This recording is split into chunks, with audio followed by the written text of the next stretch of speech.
suis une vraie petite maman, mais j'ai jamais eu de bébé.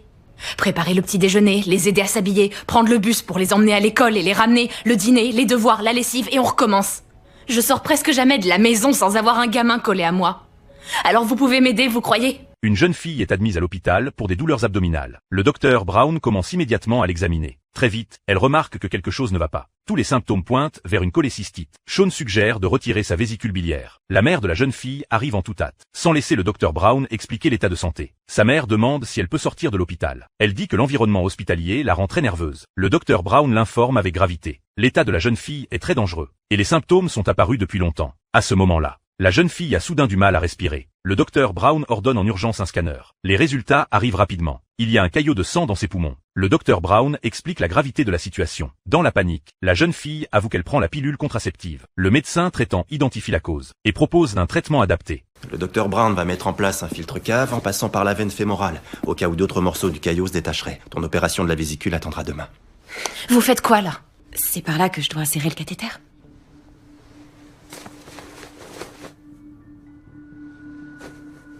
Comment tu t'es fait ces cicatrices ?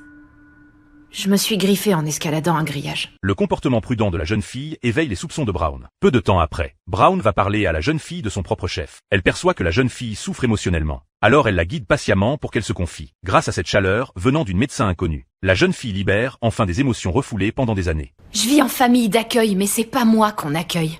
Je suis une vraie petite maman, mais j'ai jamais eu de bébé. Ma mère a ramené 3 enfants chez moi, et maintenant je passe ma vie à m'en occuper. Préparer le petit déjeuner, les aider à s'habiller, prendre le bus pour les emmener à l'école et les ramener, le dîner, les devoirs, la lessive, et on recommence. Je sors presque jamais de la maison sans avoir un gamin collé à moi. Alors vous pouvez m'aider, vous croyez ? Le docteur Brown informe la mère adoptive de l'état psychologique de la jeune fille. Elle lui conseille d'emmener sa fille voir un psychiatre. Leur conversation met la mère très en colère. Elle affirme que sa fille est parfaitement saine d'esprit. Puis elle quitte la pièce. Peu de temps après, le docteur Lim trouve Brown. La mère adoptive a déposé une plainte contre elle. Suite à cet incident, l'hôpital décide que Brown ne dirigera plus cette opération. Cette affaire affecte énormément Brown. Quand la jeune fille apprend la nouvelle, elle se dispute violemment avec sa mère adoptive. Qu'est-ce qu'il y a ? Je veux que ce soit vous qui m'opériez.